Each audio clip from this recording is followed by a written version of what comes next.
चलिए दोस्तों शुरू करते हैं भाई आज की कहानी। हाँ, ओके। आज की कहानी मेरे प्यारे भाई, अगला टाइप आपके सामने आएगा, एकदम गोरा टाइप रहेगा मेरे प्यारे भाई। हम लोग पढ़ रहे हैं प्रॉफिट लॉस, लाभ एवं हानि। 33 क्वेश्चन हम लोग कर चुके हैं, सवाल नंबर 34 अगला टाइप आपके सामने आएगा। बच्चों ये इस शीट का सबसे ज्यादा महत्वपूर्ण या सबसे ज्यादा पूछे जाने वाला सवाल है। ये इस सीट का सबसे ज्यादा पूछे जाने वाला सवाल है। सुनिए, एक मोटरसाइकिल को 70,000 में बेचने से 25% का लाभ होता है। यदि 30% का लाभ प्राप्त करना हो तो मोटरसाइकिल को किस कीमत पर बेचना चाहिए? अगर मैं 30% प्रॉफिट कमाना है तो मोटरसाइकिल को किस कीमत पर बेचना चाहिए? सवाल है। देखो मेरे दोस्तों, ध्यान सुनिएगा। क्रिया मूल्य सीपी हमेशा 100% होता है। सीपी हमेशा 100% होता है। पहले मैं आपको पूरा डिटेल में बताऊंगा बेसिक। एक मोटरसाइकिल को 70,000 में बेचने पर राम को 25% का लाभ होता है। 100% पे अगर 25% का लाभ हुआ तो सामान बिका कितने में बच्चों? 125% में। अगर किसी साइकिल को बेचने से 25% का लाभ हुआ है, मोटरसाइकिल का सीपी 100% है, 100 पे 25% का लाभ हुआ तो बिका कितने में? 125% में। जबकि मोटरसाइकिल बिकी कितने में है? 70,000 रुपए में, 70,000 रुपीज में। तो 125% की वैल्यू ही 70,000 रुपए है। तो बच्चों यहां से 1% की वैल्यू कितनी आएगी? 1% की वैल्यू कितनी आएगी? आप 125 से भाग दे देंगे, 1% की वैल्यू आ गई। सवाल बोला है 30% का लाभ अगर कमाना हो तो मोटरसाइकिल को किस कीमत पर बेचना चाहिए? बच्चों अगर मोटरसाइकिल पे 30% का लाभ कमाना है, 100% पे 30% का लाभ कमाना है, 100 में 30 जोड़ेंगे तो 130% में बेचना पड़ेगा। ये 1% की वैल्यू है, 130% की वैल्यू आपसे पूछी है तो 130 से मेरे प्यारे भाई गुणा कर देंगे, 130 से आप गुणा कर देंगे और ये सवाल का मेरे दोस्तों आंसर आ जाएगा। ठीक है ना? आप बोलोगे हाँ जी सर बिल्कुल सही, ये पूरा डिटेल में हो गया। 125 से 1000 चला जाएगा 8 बार, 13 104, 104 की 7 में गुणा करेंगे 728, तो 728 डबल जीरो सवाल का आंसर है 72,800 रुपए। मुझे लगता है हर बच्चा इस टाइप को बड़ी आसानी से कर पाएगा। ठीक है ना? क्लियर है? बहुत इजी टाइप बनता है। लेकिन मेरे प्यारे भाई आपको इतना लिखना नहीं है, आपको कम से कम लिख के इस सवाल को जल्दी से जल्दी सॉल्व करना है। सवाल नंबर है 35 आपके सामने। ये सवाल 2 साल लगातार मेंस के पेपर में आया था। सवाल में बोला है कि जब कोई वस्तु 355 रुपए में बेची जाती है तो 29% का लॉस होता है। 21% का लाभ कमाने के लिए इस वस्तु को कितने रुपए में बेचा जाना चाहिए? देखिए मेरे प्यारे भाई, हर वस्तु का सीपी जो होता है, क्रिया मूल्य, वो 100% होता है। 100%। जब हम सामान को 355 रुपए में बेचते हैं तो 29% का लॉस होता है। आप बताओ, 100% के सामान पे 29 का लॉस हुआ, 100 में से 29 घटाओ तो सामान कितने में बेचा गया? 71% में। जबकि सामान बेचा कितने में गया है? 355 रुपए में। बोलो बात सही है क्या? क्लियर है भाई? जब आप सामान को 355 रुपए बेचते तो 29% का लॉस होता है। 100 पे 29 का लॉस हुआ, बिका कितने में? 100 में से 29 घटाओ 71 में। 71% के लिए 355 रुपए, साफ साफ दिख रहा है 5 गुना, 5 एकम 5, 5 सत्ते 35। बोला 21% का लाभ कमाने के लिए कितने में बेचना चाहिए? 100% पे 21% का प्रॉफिट कमाना है तो हमें 121% में सेल करना पड़ेगा। 121% की वैल्यू पूछे, यही 5 गुना आएगा। 121 का 5 गुना होता है 605 रुपए, तो हमें 605 रुपए में सेल करना पड़ेगा। ये आंसर है सी ऑप्शन। बात समाप्त। सब बच्चे कर पा रहे हैं, बड़े प्यार से सोच पा रहे हैं? बताओ अगला क्वेश्चन। बिल्कुल सेम टाइप है, हम टाइप नहीं बदल रहे हैं अभी। बोला है सोफिया ने 12% के लॉस पर 46,068 की कीमत पर एक आईफोन बेचा। 18% का लाभ कमाने के लिए किस कीमत पर बेचना पड़ेगा आईफोन? बहुत प्यारा सवाल है, देखते हैं कौन वाला किसको करेगा। देखो अब देखो, एक स्टेप में करने की आदत डालो, पूरा नहीं लिखना है। सीपी कितना होता है? 100%। सोफिया ने एक फोन आईफोन बेचा है 12% के लॉस पर 46,068 रुपए में। एक आईफोन बेचा है सोफिया ने। तो सोफिया ने एक फोन आईफोन बेचा 46,068 रुपए में, 46068 रुपीज में सोफिया ने एक आईफोन बेचा। 12% का लॉस हुआ भाई। 100% पे 12% का लॉस हुआ तो सामान बिका कितने में? 88। 100 में से 12 घटाओ, 88% में बिका। ये 88% की वैल्यू है, 88% की वैल्यू है। 1% की वैल्यू क्या होगी? 88 से भाग देंगे, 1% का माना गया, 1% का। बोला गया 18% का लाभ कमाने के लिए किस कीमत पर? ये 1% की वैल्यू है आपके सामने जो लिखी हुई 1% की। 18% का लाभ कमाने के लिए किस कीमत पर बेचना पड़ेगा? 100% पे अगर 18% प्रॉफिट कमाना है तो हमें 118% में सेल करना पड़ेगा। 118% में सेल करना पड़ेगा, 118% के लिए निकालने 118 से गुणा कर देंगे। डायरेक्ट आप सोचो, नहीं हमने पहले 1% का मान निकाला, फिर 118% की वैल्यू। ऑप्शन देखो, देखो या तो ये पूरा कटेगा, पूरा नहीं कटेगा तो दशमलव आना चाहिए, जीरो तो नहीं आएगा। जीरो तो तभी आएगा जब 5 दिखे या 2 दिखे, 5 तो है नहीं कहीं पर। इन दोनों में से एक आंसर है। बच्चों आप यहां पर डिजिटल सम भी लगा सकते हो कि ऑप्शंस के डिजिटल सम अलग अलग हैं। अप्रॉक्स भी देख सकते हो, अप्रॉक्स भी कि जैसे 88 है, 88 से कितनी बार जाएगा? 88 पंजे होता है 440। अगर यहाँ पे 440 होता है 44,000, अगर 44,000 होता ऊपर तो पूरा 5 बार जाता है ना। लेकिन 46 आ रहा है तो 500 से कुछ ज्यादा जाएगा। अब 500 की 118 में गुणा करेंगे तो 590 है, यानी कि 590 से हल्का सा ही बड़ा आएगा तो 65,000 तो नहीं पहुंचेगा, 59,000 के नजदीक। यही आंसर है। तो अप्रॉक्स कैलकुलेशन करेंगे, ए ऑप्शन बेटर रहा है। लगभग मैंने कैलकुलेट किया, ये बेस्ट तरीका है जल्दी करने का। अगला सवाल देखिए। सवाल आपके सामने मैं लेटेस्ट करवा रहा हूं सीपीओ के पेपर का 2023 में। एक टेबल को 1596 में बेचने से आरब को 24% का लॉस होता है। 24% प्रॉफिट कमाने के लिए किस कीमत पर बेचना चाहिए? एक टेबल को 1596 रुपए में बेचा, हमने 1596 रुपीस में बेचा। एक टेबल को 1596 बेचने से 24% का लॉस हुआ। 100% पे 24% का लॉस हुआ तो सामान बिका कितने में? 76% में। 100% पे 24% का लॉस हुआ, सामान बिका कितने में? 76% में। तो 76 से भाग दे दो, ये 1% की वैल्यू ये जो है, अगर 100% पे 24% का लॉस हुआ तो 76% की वैल्यू है। ये 76% की वैल्यू है। 1% की वैल्यू क्या होगी? 76 से भाग दे दो, ये 1% का मान आ गया, 1% का 1% की वैल्यू आ गई है। बोला 24% लाभ कमाने के लिए किस कीमत पर बेचना पड़ेगा? भाई 100% पे अगर 24% का लाभ कमाना है तो हमें 124% में सेल करना पड़ेगा। 124% की वैल्यू निकालनी, 124 से गुणा कर देंगे, ये आ जाएगा बेटा। क्लियर है? सिंपल सा हो गया मेरे दोस्तों। सवाल के ऑप्शंस दूर दूर है, अप्रॉक्स भी चेक कर सकते हैं, कैलकुलेट भी कर सकते हैं। 19 से चला जाना चाहिए 4 बार, 19 8 152, 7 19 76, 4 से 124 31 बार, तो 84 गुणा 31 एंड में 4 आएगा, यानी कि ना ये आंसर है ना ये आंसर है। 4 एकम 4। अब 84 की 31 में गुणा करूंगा तो बेटे 3000 तो नहीं आएगा, क्योंकि 84 की 30 में भी गुणा करो तो 2500 के आसपास रहेगा। 3000 क्रॉस नहीं करेगा, 3000 क्रॉस नहीं करेगा तो आंसर है 2604 रुपए। ये हो गया सॉल्व। ठीक है, अब आपके जो है बिल्कुल हाथ पे बैठ गया होगा मेरे दोस्तों ये वाला। बताओ सवाल नंबर 38 करेंगे। एक और सवाल ऐसा ही, ये सवाल जो है आपके सामने आईसीएआर टेक्नीशियन के पेपर का है। आईसीएआर टेक्नीशियन के पेपर का बनाए, अच्छा सवाल है, लेटेस्ट। देखो इतने ज्यादा सवाल मैं इसलिए प्रैक्टिस करवा रहा हूं एक ही टाइप पर या एक ही जैसे, क्योंकि ये बहुत ज्यादा पेपर में पूछा जाता है, बहुत ज्यादा। शिव ने अपना लैपटॉप 12% लॉस पर 25,520 में बेच दिया। 10% का लाभ कमाने के लिए किस कीमत पर बेचना चाहिए था, ये सवाल है भैया जी। शिव ने अपना लैपटॉप बेचा है 25,520 रुपए में 12% के लॉस पर। अब बताओ अगर शिव को 25,520 में बेचने से 12% का नुकसान हुआ तो 100 में से 12 घटाओ, ये 88% की वैल्यू है। ये 88% की वैल्यू 1% की वैल्यू क्या होगी बटे 88, 1% की वैल्यू ये होगी।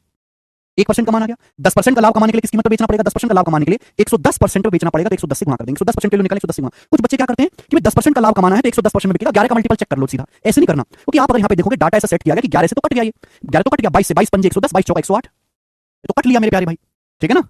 तो यहाँ पे ऐसा मल्टीपल चेक ना करें, डाटा जो है इस तरीके से सेट किया जा सकता है, पहले थोड़ा सा लिख लें तब चेक करें। तो 4 से जाएगा जाएगा, 4 6 24, एकम 4 3 12 और 3 4 8 32, 63 80 की 5 में गुणा करेंगे तो अगर 64 होता तो 32 आता, 32 से 100 रुपए कमाएगा, 31,900 रुपए आएगा, तीसरा ऑप्शन आंसर है 31900। सभी बच्चे कर पाए हैं। आगे सवाल है मेरे प्यारे भाई, ये बताओ एक और क्वेश्चन ऐसा ही बनाए।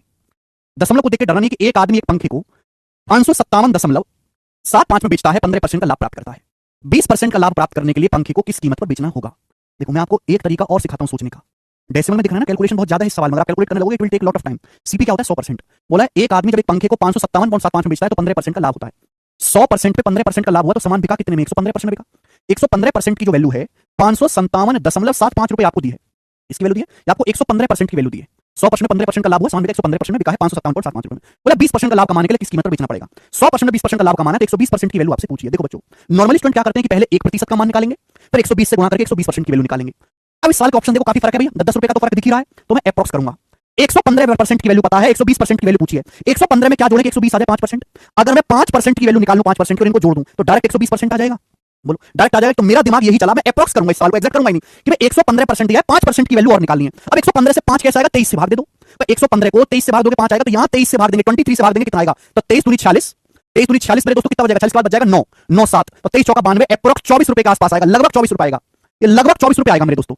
23 दूनी 46, 40 के बाद बच जाएगा 4 5 9 और 9 7, 23 चौका 92, लगभग 24 रुपए आएगा, अप्रॉक्स एग्जैक्ट नहीं निकाला, लगभग 24 रुपए आएगा। और जब मैं इनको जोड़ दूंगा अभी तो आप मुझे बताओ, दोनों तरफ मैंने 23 से भाग दिया, 23 से, तो 120% की वैल्यू कितनी आएगी, तो आपका जवाब होगा सर 7 ये 500, इसको 558 मान लेते हैं, 558 में 24 जोड़ो, 558 में 24 जोड़ो तो कितना आएगा मेरे दोस्तों, 558 जमा 20, 578 और 4 582 रुपए, तो अप्रॉक्स 582 रुपए के आसपास आएगा, लगभग 582 के आसपास आएगा, डी ऑप्शन करेक्ट, लगभग 582 के आसपास आएगा, डी ऑप्शन है भाई। 557.75 को मैंने 558 रुपए मान लिया, लगभग 558 में 24 जोड़ूंगा तो लगभग 582 के नजदीक आएगा, 582 के नजदीक एक ही ऑप्शन है, 582।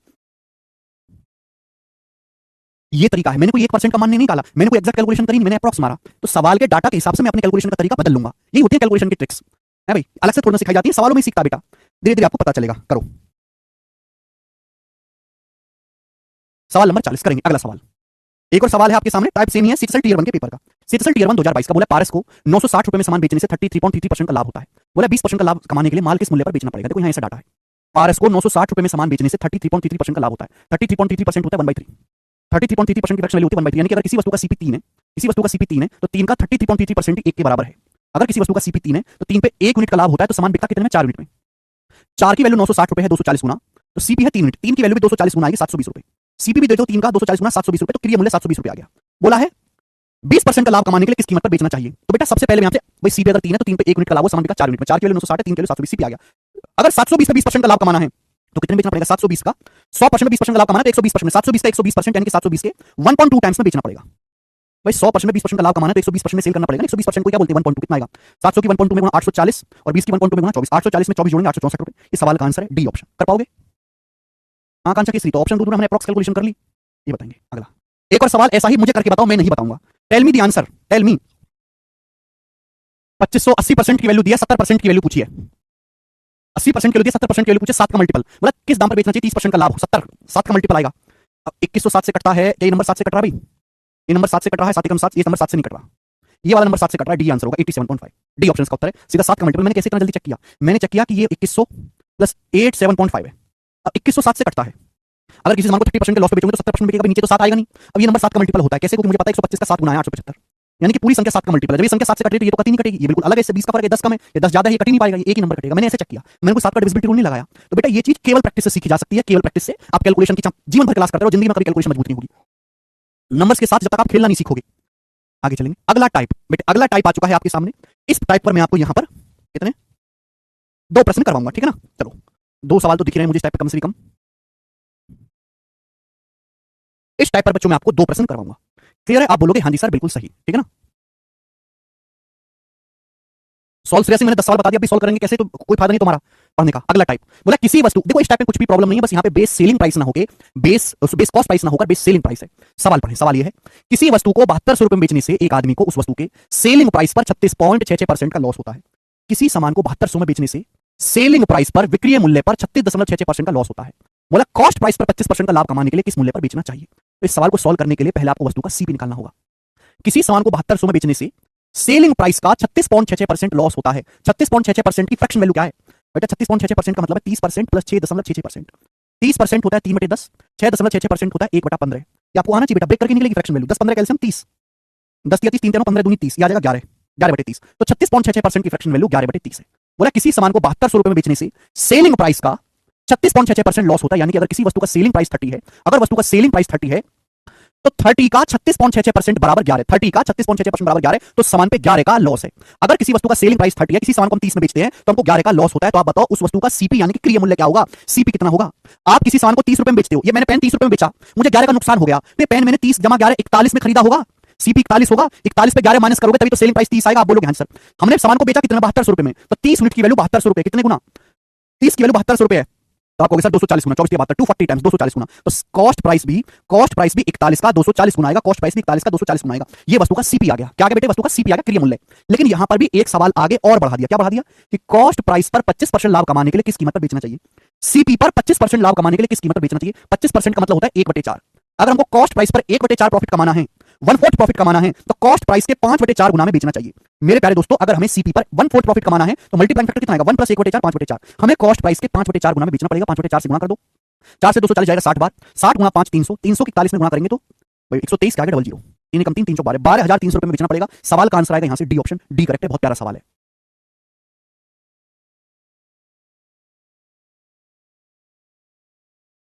ठीक है ना, तो ये भी इजी टाइप है, बस यहां पर बेस सीपी ना होकर एसपी है। एक और सवाल कराता हूं आपको।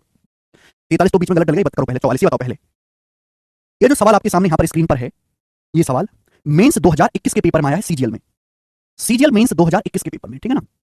करो, बिल्कुल सेम सवाल है, बिल्कुल सेम क्वेश्चन, बस डाटा चेंज है। बस डाटा चेंज है। बोला किसी वस्तु को 640 में बेचकर एक आदमी को सेलिंग प्राइस पर 15% लॉस होता है। बोला है कॉस्ट प्राइस पर 15% प्रॉफिट कमाने के लिए किस दाम पर बेचना चाहिए। हालांकि आप सवाल को आसानी से कर सकते हो कि आंसर जो भी आएगा 23 का मल्टीपल होगा, 23 का मल्टीपल। कैसे? अभी देखो, बोला किसी वस्तु को 640 में बेचकर एक आदमी को 15% का लॉस होता है ना। सेलिंग प्राइस पर, ये बड़ा इंपॉर्टेंट है, 640 में सामान बेचने से सेलिंग प्राइस पर, विक्रय मूल्य पर 15% का लॉस होता है। 15% की फ्रैक्शन वैल्यू कितनी है? 3/20, 5% 1/20, 15% 3/20। हमने सामान को 640 में बेचा, 15% का लॉस हुआ। क्लियर है? यानी कि अगर सेलिंग प्राइस 20 है, सेलिंग प्राइस पर 15% लॉस, यानी कि सेलिंग प्राइस अगर 20 है तो हमें 3 यूनिट का लॉस हुआ। तो सीपी कितना है बताइए? अगर 20 यूनिट में हमने किसी सामान को 20 में बेचा और हमें 3 का नुकसान हुआ तो कॉस्ट प्राइस तो 23 यूनिट होगा ना, सीपी तो 23 यूनिट होगा ना। आप बोलोगे हाँ जी सर, भाई हमने सामान को बेचा कितने में है? 640 रुपए में, तो 20 यूनिट की वैल्यू 640 रुपए है। बताओ कितने गुना? 32 गुना, 32 टाइम्स। तो कॉस्ट प्राइस भी 23 का 32 गुना आएगा, कॉस्ट प्राइस भी 23 का 32 गुना आएगा। ये आ गया मेरे दोस्तों सीपी, सीपी आ गया। साफ साफ दिखाई दे रहा है सीपी 23 का मल्टीपल आएगा। लेकिन सीपी नहीं पूछा, एक और सवाल और ऐड कर दिया इसके आगे। बोला है सीपी पर 15% प्रॉफिट कमाने के लिए किस दाम पर बेचना पड़ेगा। अगर हमें सीपी पर 15% प्रॉफिट कमाना है 3/20, ये वस्तु का क्रिय मूल्य आ गया, क्रिय मूल्य पर 3/20 प्रॉफिट कमाना है तो कितने में बेचना पड़ेगा? अभी अगर 3/20 प्रॉफिट कमाना है तो मल्टीप्लाइंग फैक्टर कितना आएगा बेटा? 15% प्रॉफिट कमाने का मतलब इसको 15% बढ़ाना है, सीपी को 15% बढ़ाकर बेचना है। 15% होता है 3/20। अगर किसी भी संख्या को 3/20 बढ़ाओगे तो संख्या खुद का 23/20 गुना हो जाएगी। क्रिय मूल्य को 15% बढ़ाकर बेचना है, 15% 3/20 होता है, 3/20 बढ़ाओगे तो संख्या खुद का 23/20 गुना हो जाएगी। 20 से चला जाएगा जी आपका 1.6 बार, 4 आएगा, दशमलव आएगा बेटे, दशमलव तो आने आना है, ये दोनों आंसर नहीं है। ठीक है, इकाई अंक आएगा, देखो 4, 3 चिंग 18 और 8 या 24, इकाई अंक 4 आएगा, ये आंसर है मेरे दोस्तों, डी ऑप्शन। खत्म। मुझे लगता है मेरे सारे भाइयों को ये सवाल एकदम समझ में आ गया है। मैं आगे चलूंगा, अगला सवाल, ठीक है बच्चे, 43। एक ही क्वेश्चन मैं आपको इस टाइप का कराऊंगा। ये सवाल CISF टाइप समाप्त, ये टाइप हो गया समाप्त। ठीक है बच्चों, अब मैं आपसे पहले एक सवाल पूछूंगा, क्या अब आप परीक्षा में इस प्रकार के सवालों को कर पाओगे? क्या अब आप एग्जाम में इस टाइप के सवालों को हवा में कर पाओगे?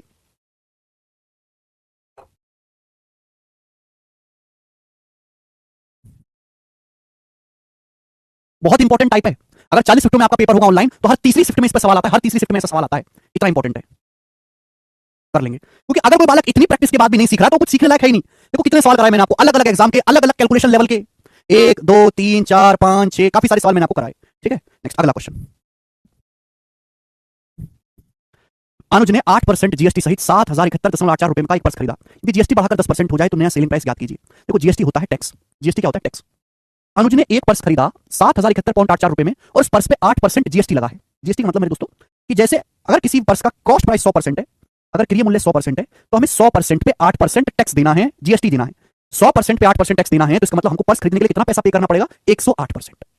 क्या आप मेरी बात को समझे? लॉजिकली समझ जाइएगा मेरी बात को। भाई अगर किसी पर्स का क्रय मूल्य 100% है, हमने पर्स पे 8% जीएसटी दिया तो 100% का पर्स 8% टैक्स, तो हम पर्स को कितने में खरीदेंगे? 108% में। जबकि हमने पर्स खरीदा कितने रुपए देकर है? 7071.84 रुपए देकर हमने पर्स खरीदा है। ठीक है, आपसे बोला अगर जीएसटी बढ़ के 10% हो जाए तो नया सेलिंग प्राइस क्या होगा? अगर हम जीएसटी 10% बढ़ा देंगे मेरे प्यारे भाई, 100% पर्स का क्रय मूल्य, 100% पे अगर हम 10% टैक्स लेंगे तो मेरे प्यारे भाई कितना हमको पे करना पड़ेगा पर्स खरीदने के लिए? 110%। 100 में 10 जोड़ेंगे 110%। तो आपसे सवाल में 110% की वैल्यू पूछी है, बस इतनी सी मेरे दोस्तों आपको कैलकुलेशन करनी है। बताओ क्या आएगा जी? क्या आएगा? जल्दी से जवाब देंगे। क्या डाउट है अमित कुमार? सवाल को ढंग से पढ़ो। सवाल को 110 देखो, 110 में छुपा हुआ है 11। ठीक है ना, आंसर अप्रॉक्स में तो है नहीं, यहाँ पे दशमलव के बाद 2 अंक, 110 में छुपा होता है 11। आंसर 11 से भी कटने वाला होगा। 11 से कटने वाला देख लेते हैं। 7 7 14 है और ये 0। 7 9 16 तो 11 से नहीं कटता। 7 2 9 7 16 और 1 8 9 9, ये भी 11 से नहीं कट रहा। अभी 11 से कट रहा है। 7 2 9 और ये मेरे दोस्तों 7 2 9 और ये कट हो गया मेरे दोस्तों, सॉरी 7 5 12 और ये 5, 11 से नहीं कट रहा। ये ऑप्शन है जो 11 से कट रहा है। 11 का नियम जानते हैं? इवन और प्लस के अंकों का योग जोड़ लो। 7 7 8 15 15 4 11, 15 4 का डिफरेंस 11, ये नंबर 11 से कट रहा है, ये आंसर हो जाएगा। बात समाप्त। दोबारा से देखो निखिल। ठीक है भाई, इकाई अंक में मैच कर सकते हैं कि भाई 8 से 4, ये 4 आ जा रहा है तो 8 से 4 कब जाएगा? जब पहाड़ा होगा। 8 मट्टू 64, और कोई रास्ता ही नहीं। 8 मट्टू 64 यानी कि कुछ भी हो एंड में 8 से गुणा हो रही है, तो यहाँ पे 1 की जब 8 से गुणा होगी तो इकाई अंक 8 आएगा, वो भी देख सकते हैं। ठीक है, आगे चलते हैं। तो बेसिक टाइप है मेरे दोस्तों, इसमें कुछ फर्जी है, इसमें कोई बहुत ज्यादा दिमाग भी नहीं लगाना है। आगे चलेंगे। नेक्स्ट सवाल, नेक्स्ट सवाल आपके सामने आएगा बच्चों, और इस सवाल पे मैं आपको एक ही प्रश्न करवाऊंगा, ज्यादा नहीं करवाएंगे बेटे। 45 बनाइएगा। इस वैरायटी पे हम आपको एक ही सवाल कराएंगे। बताओ, अमित एक वस्तु को 167.4 रुपए में बेचकर 24% का प्रॉफिट कमाता है। अमित एक सामान को 167.4 रुपए में बेचता है और अमित को 24% का लाभ होता है। ठीक है, सवाल में आगे क्या बोला गया? बोला गया 38% का लाभ कमाने के लिए उस वस्तु के सेलिंग प्राइस को कितना बढ़ाना चाहिए, सेलिंग प्राइस में कितनी वृद्धि करनी चाहिए। बहुत बेसिक और मामूली सवाल है, सुनो। एक सामान को 167.4 रुपए में बेचने से अमित को 24% का लाभ हो रहा है। बोला 38% का लाभ कमाने के लिए सेलिंग प्राइस को कितना बढ़ाना चाहिए। एक बार बताओ, आप किसी वस्तु पे प्रॉफिट जितना बढ़ाओगे, जितना प्रॉफिट बढ़ेगा सेलिंग प्राइस भी उतने ही रुपए बढ़ेगा। जैसे पेन है, इस पेन को मैं 5 रुपए में बेचता हूं, 5 रुपए में मुझे कुछ ना कुछ फायदा होता है। अगर मैं इस पेन को 7 रुपए में बेचूं, अगर मैं पेन को 5 रुपए की बजाय 7 रुपए बेचने लगूं, अपने ग्राहक से 2 रुपए ज्यादा लूं, तो मुझे 2 रुपए का जो है ग्राहक से 2 रुपए ज्यादा लूं तो मुझे प्रॉफिट भी 2 रुपए ज्यादा होगा। तो मैं सेलिंग प्राइस को जितना बढ़ाऊंगा प्रॉफिट भी उतने ही रुपए बढ़ जाएगा। ये बात आपको लॉजिकली समझनी चाहिए कि भाई जैसे पेन मैं 5 रुपए का बेचता हूं, अगर मैं 5 की बजाय 7 रुपए में बेचने लगूं, 2 रुपए ज्यादा में बेचने लगूं, तो मेरा प्रॉफिट भी 2 रुपए बढ़ जाएगा। मैंने सेलिंग प्राइस 2 रुपए बढ़ाया, मेरा प्रॉफिट भी 2 रुपए ही बढ़ गया। अब बताओ, पहले मैं सामान को 24% के लाभ पर बेच रहा था, अब मुझे 38% का लाभ कमाना है। कितना ज्यादा है? 24% से 38% कितना ज्यादा है? 14%। 24 से 38 14% ज्यादा है। तो मेरे दोस्तों मुझे 14% प्रॉफिट एक्स्ट्रा चाहिए, तो मुझे सेलिंग प्राइस को 14% बढ़ाना पड़ेगा। ठीक है, 14% की वृद्धि करनी होगी, 14 का मल्टीपल आंसर आएगा, है ना। 14% की वृद्धि करनी होगी, 14 का मल्टीपल आएगा। 14 में छुपा होता है 7, ये नंबर 7 से कटता है, 7 से नहीं कटता, ये 7 से नहीं कटता, ये 7 से नहीं कटता, ये आंसर हो गया पहला ऑप्शन। बात समाप्त। बस इतना सा करना है। अगर पूरा सॉल्व करना चाहते हैं तो ऐसे होगा कि अमित एक सामान को 167.4 रुपए में बेचता है और अमित को बेचने से 24% का लाभ होता है। 100% पे अमित को 24% का लाभ हुआ तो सामान बिका कितने में है? 124% में। 124% की वैल्यू है। बोले 38% का लाभ कमाना है तो कितना सेलिंग प्राइस बढ़ाना पड़ेगा? 24% था पहले प्रॉफिट, अब 38% है प्रॉफिट, तो कितना बढ़ाना पड़ेगा? 14%। हमें 14% बढ़ाना पड़ेगा मेरे दोस्तों, 14%। 124% की वैल्यू ये है, 14% की वैल्यू पूछी है, तो इसलिए मैंने सीधा सीधा किया 7 का मल्टीपल। 31 से जाएगा, 31 चौका 124, 31 से जाएगा मेरे दोस्तों 31 पंजे 155, 155 के बाद बचेगा यहां से 12 और 31 चौका 124, तो 4% की वैल्यू 5.4 है। 1% की वैल्यू ये आ गई, 14% की वैल्यू मल्टीप्लाई बाय 14, 2 सत्ते 14, 2 दूनी 4, 2 से जाएगा 2.7, 2.7 के साथ में गुणा करेंगे तो 18.9। ये पूरी कैलकुलेशन होगी, लेकिन कैलकुलेशन की जरूरत है नहीं सवाल में। प्रैक्टिस करो हिना कुमारी। आगे चलेंगे। कोई आज के टाइम में सोच रहा हो कि एवरेज गणित के साथ, है ना, गणित में थोड़ा बहुत नंबर लाके नौकरी निकाल लेगा, तो ऐसे ख्वाब भूल जाए कतई। आगे चलेंगे, अगला सवाल। इस सवाल को सोचो और मुझे करके बताओ इस सवाल का आंसर क्या होगा। Last question. बोला किसी वस्तु का कॉस्ट प्राइस तथा सेलिंग प्राइस सी और एस है। कॉस्ट प्राइस है सी, सेलिंग प्राइस है एस। जेड उस वस्तु पे होने वाला प्रॉफिट परसेंटेज या लॉस परसेंटेज है। वस्तु पे प्रॉफिट भी हो सकता है, लॉस भी हो सकता है। बोला कॉस्ट प्राइस और सेलिंग प्राइस दोनों को समान मात्रा में बढ़ाया जाए, सीपी और एसपी दोनों को समान मात्रा में बढ़ाया जाए, तो जेड का मान क्या होगा? जेड बढ़ेगा, जेड घटेगा, जेड कांस्टेंट रहेगा, जेड नहीं निकाल सकते। ध्यान से सुनिएगा मेरे दोस्तों, एक बात अपनी खोपड़ी में डालो, प्रॉफिट और प्रॉफिट परसेंटेज में जमीन आसमान का फर्क है। प्रॉफिट अलग चीज है, प्रॉफिट परसेंटेज अलग चीज है। अब बताओ प्रॉफिट क्या होता है? प्रॉफिट होता है, चाहे प्रॉफिट की बात करो चाहे लॉस की बात करो, दोनों से कहीं से भी सेम कैलकुलेशन आएगी। प्रॉफिट होता है selling price minus cost price, selling price minus cost price. जबकि प्रॉफिट परसेंटेज क्या होता है? प्रॉफिट परसेंटेज होता है प्रॉफिट प्रॉफिट बटे कॉस्ट प्राइस और इंटू 100%। ये होता है प्रॉफिट परसेंटेज। एक सवाल में बोला गया है कि एक वस्तु का कॉस्ट प्राइस सी है, सेलिंग प्राइस एस है, उस वस्तु पे होने वाला जो प्रॉफिट परसेंटेज है, उस वस्तु पे जो होने वाला प्रॉफिट या लॉस परसेंटेज है, प्रॉफिट है तो प्रॉफिट, लॉस है तो लॉस परसेंट, वो जेड है। अगर कॉस्ट प्राइस और सेलिंग प्राइस को समान मात्रा में बढ़ाया जाए, कॉस्ट प्राइस और सेलिंग प्राइस को समान मात्रा में बढ़ाया जाए तो जेड पे क्या फर्क पड़ेगा? देखो, अगर आप कॉस्ट प्राइस, ध्यान सुनिएगा मेरे दोस्तों, अगर आप कॉस्ट प्राइस और सेलिंग प्राइस दोनों को समान मात्रा में बढ़ा देते हो, सपोज आपने कॉस्ट प्राइस भी 5 रुपए बढ़ा दिया, आप कॉस्ट प्राइस और सेलिंग प्राइस दोनों को समान मात्रा में बढ़ाते हो। आपने सपोज एग्जांपल के लिए कॉस्ट प्राइस पे 5 रुपए बढ़ा दिया, सेलिंग प्राइस पे 5 रुपए बढ़ा दिया, तो प्रॉफिट तो सेम रहेगा ना। प्रॉफिट जितना पहले था आज भी उतना ही रहेगा, प्रॉफिट सेम रहेगा। प्रॉफिट सेम रहेगा मेरे प्यारे भाई, प्रॉफिट सेम रहेगा। थोड़ी सड़ी बुद्धि में डालो बात, प्रॉफिट सेम रहेगा यार। बताओ, एक वस्तु का सीपी भी 5 रुपए बढ़ गया, सेलिंग प्राइस भी 5 रुपए बढ़ गया, तो प्रॉफिट तो सेम रहेगा, डिफरेंस सेम है। प्रॉफिट क्या होता है? सेलिंग प्राइस और कॉस्ट प्राइस का डिफरेंस। भाई यहां पे बोला कि कॉस्ट प्राइस है सी, सेलिंग प्राइस है एस, ये प्रॉफिट है। अगर मैं कॉस्ट प्राइस को सपोज x रुपए बढ़ा देता हूं, सेलिंग प्राइस को भी मैं x रुपए बढ़ा देता हूं, तो प्रॉफिट क्या होता है? इन दोनों का डिफरेंस। जब मैं इन दोनों का डिफरेंस लूंगा तो x तो कट ही जाएगा। तो जितना प्रॉफिट पहले था आज भी उतना ही प्रॉफिट है, प्रॉफिट का अमाउंट सेम रहेगा, प्रॉफिट का अमाउंट सेम रहेगा। समझ में आया? आप बोलोगे हाँ जी सर बिल्कुल सही। प्रॉफिट या लॉस क्या होता है? प्रॉफिट या लॉस होता है सीपी और एसपी का डिफरेंस। सीपी और एसपी के डिफरेंस को ही हम प्रॉफिट या लॉस बोलते हैं, ठीक है ना। अब आप बताओ, अगर हम किसी वस्तु का क्रिय मूल्य और विक्रय मूल्य दोनों को समान मात्रा में बढ़ा दें, मैंने सामान का क्रिय मूल्य भी 10 रुपए बढ़ा दिया, विक्रय मूल्य भी 10 रुपए बढ़ा दिया, तो जितना डिफरेंस पहले था सीपी एसपी का आज भी उतना ही डिफरेंस रहेगा। बेटा जब डिफरेंस सेम रहेगा तो इसका मतलब मेरे दोस्तों प्रॉफिट भी सेम रहेगा। जितने का प्रॉफिट पहले हो रहा था आज भी उतने का ही प्रॉफिट होगा, तो प्रॉफिट का अमाउंट सेम रहेगा। लेकिन सवाल में प्रॉफिट के बारे में नहीं पूछा, सवाल पूछा जेड प्रॉफिट परसेंटेज या लॉस परसेंटेज है, तो जेड के मान में प्रॉफिट या लॉस परसेंटेज की वैल्यू में क्या फर्क आएगा? आप बताओ। हमने कॉस्ट प्राइस और सेलिंग प्राइस को समान अमाउंट से बढ़ाया तो प्रॉफिट तो सेम रहेगा, पर ऊपर वाली चीज तो मेरे दोस्तों सेम रहेगी। हमने कॉस्ट प्राइस को बढ़ा दिया, नीचे वाली जो चीज बढ़ जाएगी। आप बताओ मेरे दोस्तों, बताओ। ऊपर वाली चीज तो कोई फर्क नहीं पड़ा, ऊपर वाली चीज तो जितनी पहले थी आज भी प्रॉफिट जितना पहले था आज भी उतना ही है, लेकिन कॉस्ट प्राइस बढ़ गया, कॉस्ट प्राइस बढ़ गया। अब आप बताओ मेरे दोस्तों, अगर मैं नीचे बड़ी संख्या से भाग दूंगा, अगर मैं नीचे बड़ी संख्या से भाग दूंगा, ऊपर वाली चीज तो सेम है, कॉस्ट प्राइस बढ़ गया, हमने सीपी को बढ़ा दिया, अगर मैं नीचे बड़ी संख्या से भाग दूंगा तो बताओ जो उस वस्तु पे प्रॉफिट हो रहा है लॉस हो रहा है वो क्या हो जाएगा? घट जाएगा, यानी कि जेड का जो मान है वो डिक्रीज होगा। तो सवाल का आंसर बी ऑप्शन है। तो प्रॉफिट तो सेम रहेगा लेकिन प्रॉफिट परसेंटेज घट जाएगा, दोनों अलग चीजें हैं। अगर मैं किसी वस्तु का क्रिय मूल्य और विक्रय मूल्य समान मात्रा में समान रुपए से बढ़ाता हूं तो प्रॉफिट जो है वो सेम रहेगा, प्रॉफिट का अमाउंट सेम रहेगा, लेकिन उस वस्तु पे होने वाला प्रॉफिट परसेंटेज वो घट जाएगा कि ऊपर वाली वैल्यू तो सेम रही। प्रॉफिट या लॉस क्या होता है? सीपी एसपी का डिफरेंस, डिफरेंस तो उतना ही रहेगा जितना पहले था, लेकिन नीचे जब क्रिय मूल्य बढ़ा तो ऊपर वाली वैल्यू सेम है, नीचे अगर मैं बड़ी संख्या से भाग दूंगा तो जेड का मान घट जाएगा। ये इसका आंसर है बी ऑप्शन। बहुत ही अच्छा, बहुत प्यारा और लॉजिकल सवाल है ये, ठीक है ना। प्रॉफिट और प्रॉफिट परसेंटेज दोनों अलग चीजें हैं, ठीक है। आगे चलते हैं, अगला सवाल। सवाल नंबर है स्टूडेंट आपके सामने यहां पर 47 और 48 ये दो क्वेश्चन है, इनको मैं अगली क्लास में कराऊंगा, आज इतना ही छोड़ते हैं।